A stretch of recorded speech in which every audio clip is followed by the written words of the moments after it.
Hi artists, for Walk or Bike to School Week, we are going to be drawing a shoe. Now you can do this a couple of ways. One is that if you have a paper big enough and a shoe small enough, you could actually take your shoe and put it on your paper and you could trace around it. I don't have a paper big enough and my shoe's too big, so that doesn't work for me, but you can try it. If you do have success with that, you'll get a rough outline of your shoe. And then what you will do from there before you start adding details is you might want to kind of draw some of the actual sections of your shoe, like the sole and the main part of it and the tongue. And you might want to add a few details like your shoelaces in there. But if you're going to be drawing it from scratch and not tracing the shoe, then we're going to build that off of shapes. And my suggestion to you is, of course, to draw with pencil first. And what I'm going to draw first is the sole of my shoe.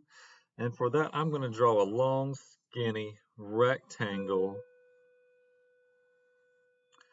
And then lightly in the back, I'm going to draw a square. And remember, I said lightly because I'm going to be changing these later. Next, I'm going to draw a line from this corner up to the front of my shoe. And then at the front, I'm going to add kind of like a half circle on that. Next thing I'm going to do is I'm going to do a curved line up at the top. The reason I did all of that, of building those shapes, was that then I can go back in and with a heavier line, I'm using a marker just so you can see it better, I can go in and I can combine those shapes to make the shape of a body of a shoe. So from a square, a triangle, and a half circle, I was able to make a decent shoe shape. I'm going to add another half circle up here for the tongue of my shoe. And then along here, I'm going to add a few little half circles. And those are going to be the laces of my shoe that cross over. You could also curve those over so it looks like they're going in. You could even add the holes that they go in if you want. Depends on how detailed you're going into this. We can also add loops where our shoe is tied if we want.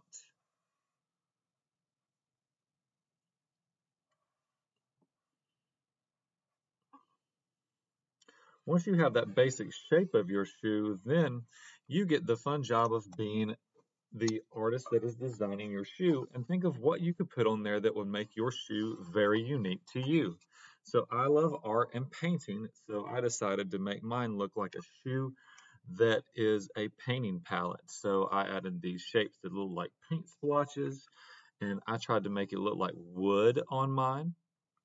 And then down here on the sole, I drew a paintbrush. So think of something that would tell people about you or that would be unique to you. To give yours a shoe that would be totally about you. I would love to see your artwork when you're finished. Please use the Flipgrid to share it so that I can see it and so other people can see it too. Happy making!